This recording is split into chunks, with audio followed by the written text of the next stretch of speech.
كوباية ونص بس من السكر هتعملي أحلى قشطة بمناسبة المولد النبوي الشريف.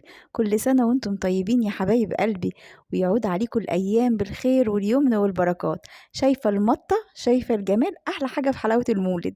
تعالي أقولك عملتها ازاي. كوباية ونص من السكر، واشترط ان يكون السكر أبيض كده وفاتح، ونص كوباية مية، نص كوباية بقى من عسل الجلوكوز وده شكله. هننزل بيهم كده على المية والسكر واحطهم على نار هادية يدوبوا.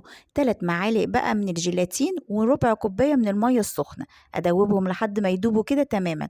الصينية بقى اللي انا هشتغل فيها لازم تكون مدهونة زيت، والكيس التلاجة مدهون زيت كويس جدا من الجوانب، رشة بقى من جوز الهند. بولة بقى، وهننزل بقى بالشربات بتاعنا، حطيته على النار 5 دقايق، وانزلي بالجيلاتين ومعلقة صغيرة من الفانيليا.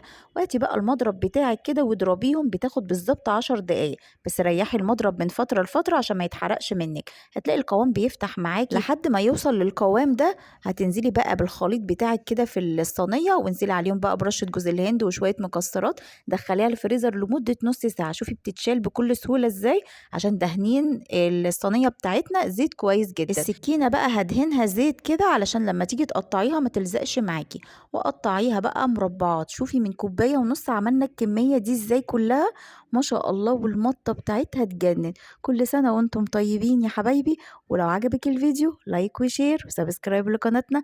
بحبكم جدا، اشوفكم في وصفات جاية كتير مع هبة ابراهيم. باي باي.